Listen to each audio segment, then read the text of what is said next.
Kihara, Maina, welcome to the show. Thanks, Maina. Absolutely. It's good to see you again. We had a great chat, and looking at the momentum, I must congratulate you on such a delivery. And maybe I wanted to ask you the first immediate question being, what's the story behind these numbers and how are you feeling as a group about it? So thank you, Maina, first of all, for the recognition of the good numbers. I think it is a good story. Yeah. It is one that has been powered by over 3,600 staff working across our footprint, which includes Kenya, Mauritius, Tanzania, Rwanda, and Uganda. Yeah.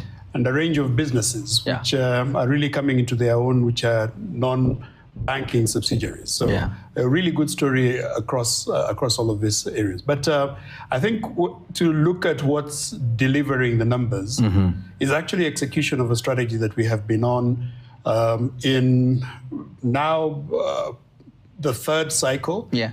And this particular cycle we call Imara 3. Yeah. Which is almost at its tail end, right? It's almost at its tail end. Actually, 2026 is the final year.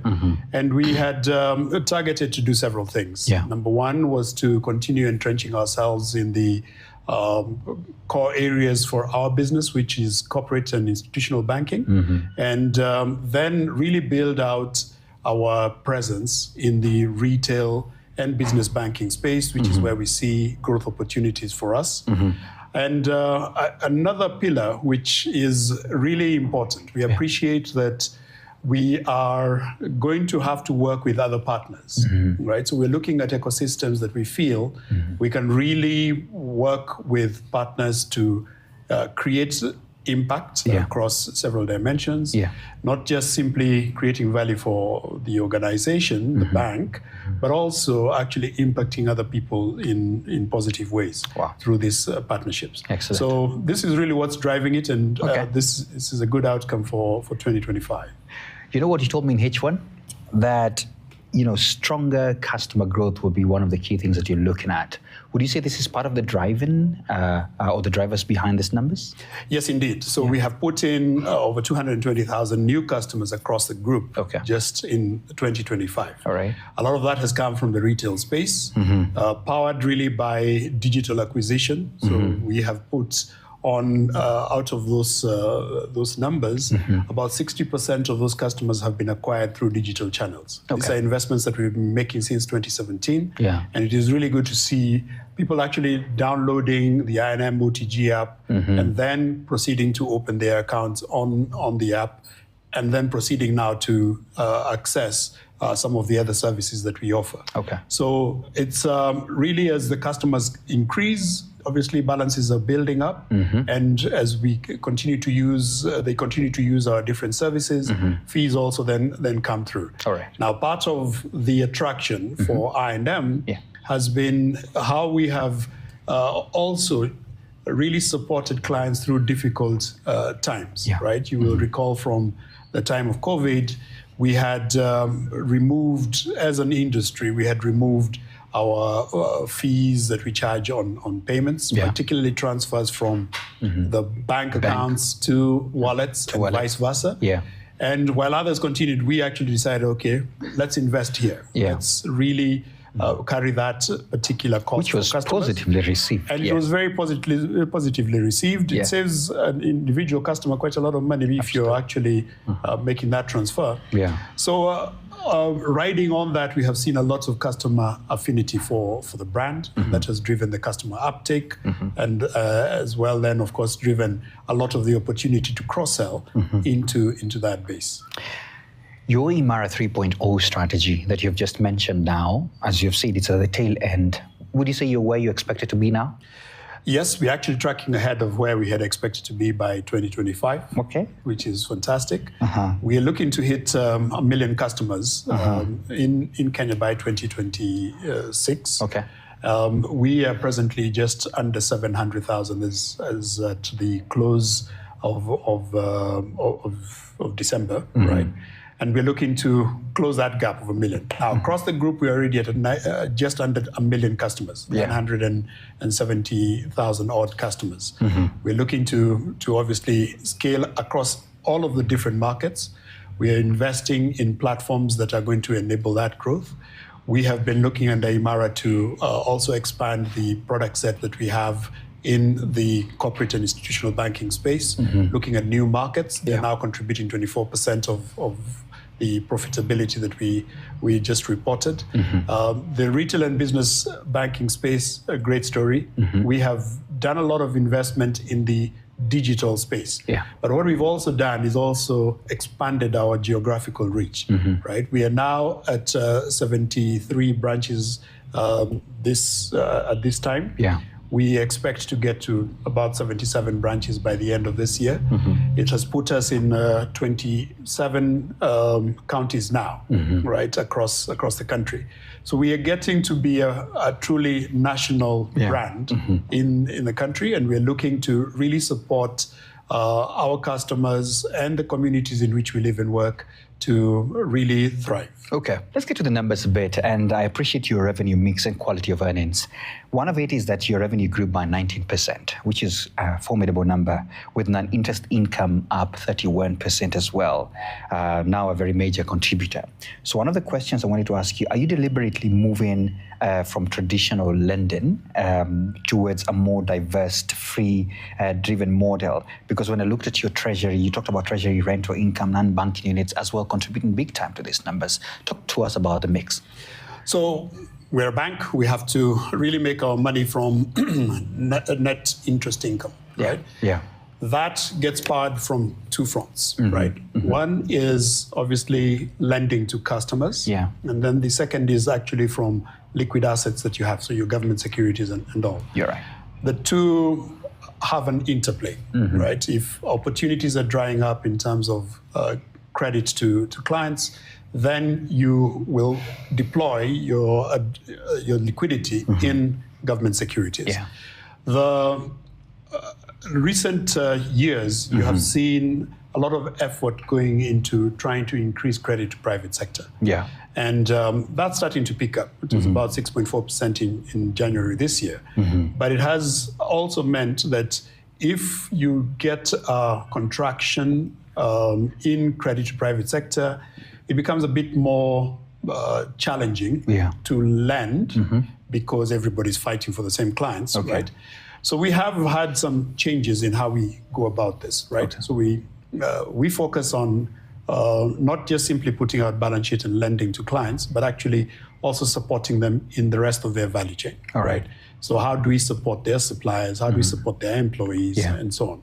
So that kind of ecosystem approach helps us to shore up the balance sheet led income. But where we appreciate that it is not happening as quickly, we deploy it in government securities. You're pivoting to just say, okay, we expected to deploy these deposits in lending. Let's deploy it in government securities. And especially in the context of a declining interest rate environment, that was an important thing to do. So you'll have seen that the contribution from net interest income up 31%, that's really strong. But at the same time, it also comes with additional non-funded income from the declining interest rates. And we have had occasion to capitalize on that. And that has strengthened the overall non-funded income. You know, I have a philosophy, and I think you could challenge it. I have a feeling the industry, especially the banking sector, and you are seated in one of it, is slowly moving from the traditional forms of their incomes and more towards, diversifications and, trying to, as much as possible, create an ecosystem for the customer in different revenues. Is that true? You're quite right, actually. We have to appreciate that we are a financial institution, right? We appreciate also that banks tend to be the trusted financial institution in an ecosystem of financial institutions, right? So the idea that the bank can be a one-stop shop for the needs that somebody has from finance, right, actually makes sense, right? Because you have built a relationship with the client. They will listen to you as you guide them on how they can manage the different financial needs they have in their lives. We look at a cradle-to-grave approach. We know that you want to be able to look at different milestones in your lifetime and say, well, I'm getting married now, my needs are changing, I need a home. I need to look at, through my lifetime, insurance needs that are changing over time, right? we have to be able to curate those solutions, right? So that kind of wholesome approach to financial services is something that we certainly have been looking at. And we are looking at training our people to make sure that they are actually spotting those opportunities to support clients through thinking through the solutions that they have. All right. Thank you so much for that.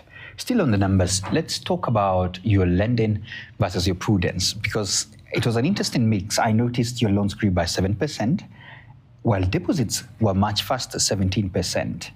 And I tended to ask myself, is this deliberate or cautious? Because probably I&M is deliberately choosing quality over scale. What do you have to say about that? Well, actually, so we do have to look at the operating context that we have at any given time. How do we expect the macros to play out? What does that do to impact credit quality? So we have, yes, indeed been quite deliberate about which kind of assets we're putting on the book. All right. Particularly in the corporate and institutional banking space and the business banking space, we have been deliberate about the pace at which we are writing credit. So being selective about what quality of assets we are writing. The retail personal lending space has taken a somewhat different turn, right? I think we have still got some space in providing access to finance, right, in our markets, particularly in your MSME space, SME space, right? We often hear the statistics being played out that, over 90% of the businesses that we have registered in the country are MSMEs or SMEs. Their access to finance is a bit limited, and you will find that typically they'll be doing it as the proprietor, right, and then passing that into their business. So one of the things that we have also done is to extend the Nisare Kabisa campaign that was really targeted at the personal user. We've now extended it to the sole proprietor. We call it solo Bs. So that also helps them with managing the costs in their business. But it also helps us build an understanding of the client and then offer credit to them as well. So this is something that is changing in that space. They tend to also get credit that is short cycle, right? So they're looking at financing their small business working capital for a short period, turning it in very quickly, and then coming back for more. So we have been expanding that, and we've put out over 20 billion shillings through digital channels just last year. And in the personal digital lending space, short cycle products, we've done about 5.5 billion shillings. Okay.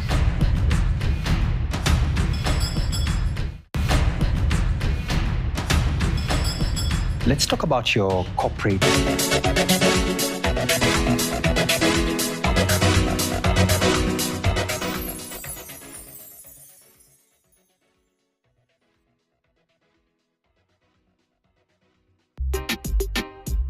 Lazima wai, tuna finish kumalo. Round this tuna finish kumalo. Lazima wai, tuna finish kumalo. Ubash to life tuna malo. Wai, tuna finish kumalo. Ay, kwa Yesu kuna bamba. Nilimdigi kwa shini kwetu kubamba.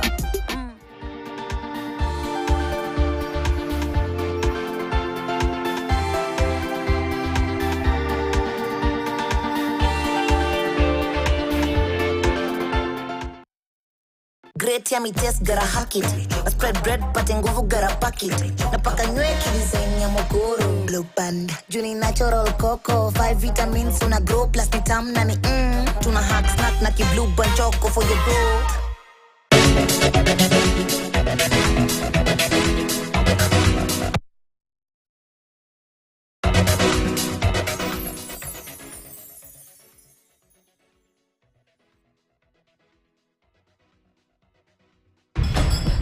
Let's talk about your corporate and institutional banking. And I noticed in the numbers there was a slowdown on that particular space. However, at H1, there was quite some positive, trajectory as we looked at it, because I think you had a strong driver through FX and trade. I wanted to ask what's happening there, what's shifting? Because when I look across the industry, some people are not in your space as well. I mean, in the same line of reporting. What do you have to say on that? So that's where actually we've had, and this story varies across different markets. Right? Right. So we have seen slow performance in some markets, right? Where we have seen a contraction in opportunities, but also just simply some reorganization that we had within our business to then say, okay, production needs to halt until we can fix a few things, right? But that's now picking up. We have seen the competition that I talked about in terms of good quality credits. People come and raid us, right? It's not unexpected that they're going to come and talk price rather than value. You're right. It happens, and we will see some of those moving away. Okay. But regardless of that, we have actually seen growth coming from the new focus areas that we had. So trade finance is still a big focus for us. We still open 40% of the LCs in this country, about 10% by value now coming from the trade finance work that we do. All right. We have seen the oil and gas and the extension of that particular value chain right across the group. That's also growing. And that's why you've seen contribution from these new spaces has actually been about 24% this year. And that's up from 20% in 2024. So it's still a very, very positive story. You talked about FX, and we introduced a solution last year called FX Direct. Actually, it was last year. And what this does is that it gives our customers direct access to FX platforms so that they can actually trade the press of a button without having to negotiate heavily or at all, because you just have the discussion right at the outset. You know what your setup is for accessing close to market prices. You press your button, you get your FX, you go on with your business, right? Okay. So this has really helped with improving the way that value is created for clients in our corporate institutional banking business. All right. As we near a close, I would like you to address the shareholders and what you've given them. The results are out. Yes. So indeed, a 25% increase in the dividend is massive. We have had our second year running of an interim dividend. I think they're still spending the first interim dividend. And now they've got a second one, and it's a big payout increase if you look at a 25% increase in that. And I'd say that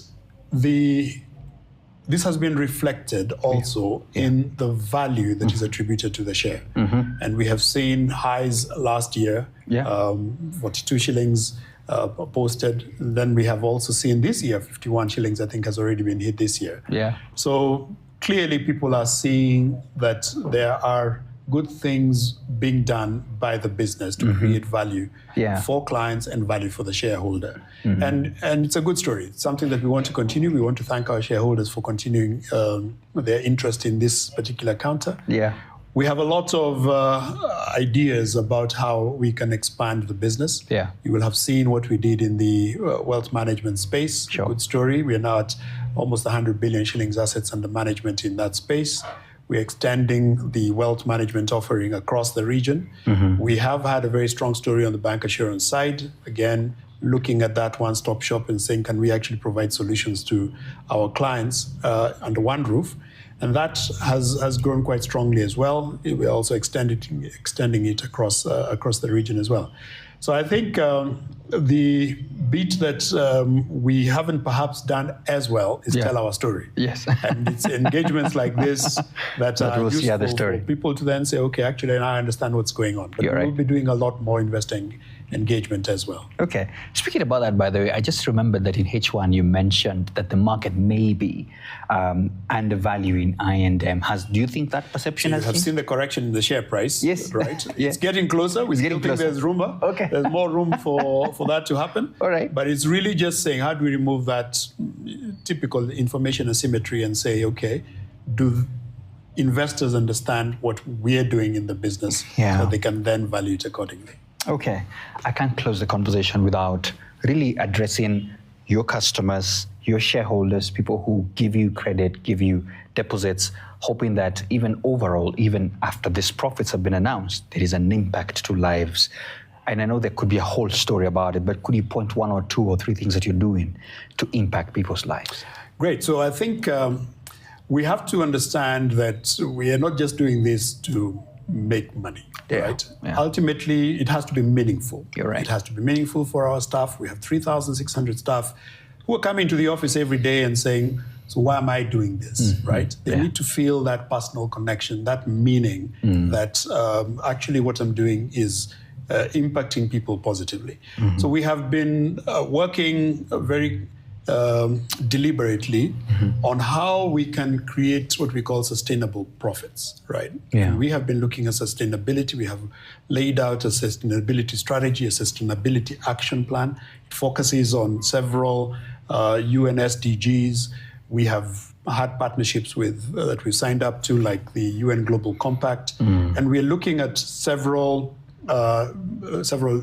different pillars that we capture there.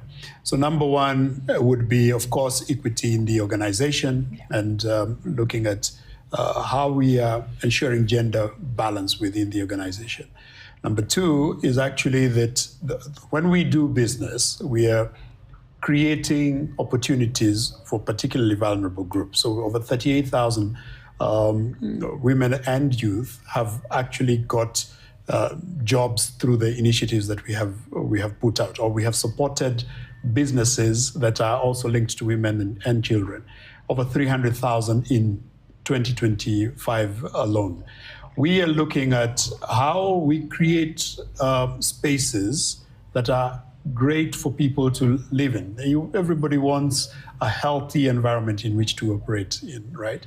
So in Nairobi, we have partnered with the Kenya Forestry Services to rejuvenate and restore the Gong Road forest, right? We invested over 170 million shillings to restore those spaces. So now people in Nairobi have a place where they can actually go, other than Karura, to actually go and cycle, go and spend time take walks in green spaces over there. When we look at the collective impact, including providing access to finance for people who may be using credit for the first time, or even saving for the first time, we're looking at over 11 million people who have been positively impacted in this regard. I talked earlier about ecosystem partners.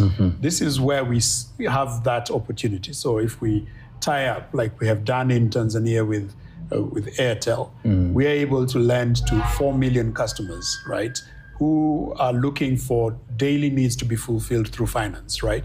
And we are able to impact new users through that approach. We're looking at how we can support people who are looking for education opportunities and how we can get them to go to school. Last year, we did over 400 scholarships alone. We spent about 400 million shillings on the different impact initiatives that near and dear to us. They are across our pillars, and we do this through the I&M Foundation in particular. We have been looking at environmental conservation. We planted over 1 million trees last year. We look at education. We have supported over 350 students over the years through just one partnership. Last year, we had over 400. It was actually about 440 scholarships that we gave out. Then economic empowerment. Some of the partnerships that we have with organizations like the Ma Trust have helped us to really empower women and youth, the 38,000 that I talked about. And then what we call enabling giving, right? If we can inspire other people to also give, this is something that we would like to do more of, right? And we're looking at partnerships. We've just yesterday launched at Strathmore College. They're building a whole new STEM center, right? Which is named after Kevin O'Byrne, a remarkable man who really did a lot of work to change education in this country, right? He was in the early setup of Strathmore, right? And we're really proud to be associated with that. We are actually going to be investing 300 million shillings to support that STEM center. We appreciate the role that STEM is going to play in the economy, but also in particular in finance. So we really want to be part of that story. So impact, you can see meaning that we have behind all of these things, right? So yes, you're getting a 25% increase in the dividend, but at the same time, we are doing so much good. And this is really what gets us out of bed and into the office every day. Fantastic, fantastic. And we shall have a whole conversation on just impact. I can tell there was a lot you didn't even say. But thank you so much for that. I have to ask you, Outlook 2026, what shall be the story? Well, so interesting headwinds that are coming through. We've seen. I guess nobody had expected. I guess people were expecting it, but maybe not at this extent. Yes. But we have to see how it translates to all of the different plans that we had. So even with all of the risks that come, there are also opportunities. So we just have to make sure that we are helping our customers through all of these challenges. Yeah. But as you saw in the investor presentation, we have given some outlook in that regard. Yeah. We're looking to maintain a strong finish through in our Imara 3.0 cycle. And hopefully we'll be talking next year about another 25% increase. We look forward to that. Thank you, Maina. Wow, there you have it. That's the group CEO I&M Group speaking optimistically about how the year shall be, and really having had such a good set of numbers, we can only say congratulations to them. And of course, good news for all of you, the shareholders, and even the customers as well, for the products that they have for you. We look forward to more of this and really positive news as well, even as we wait for more impact from those profits, as he has mentioned. I leave you now with the numbers. Thank you so much.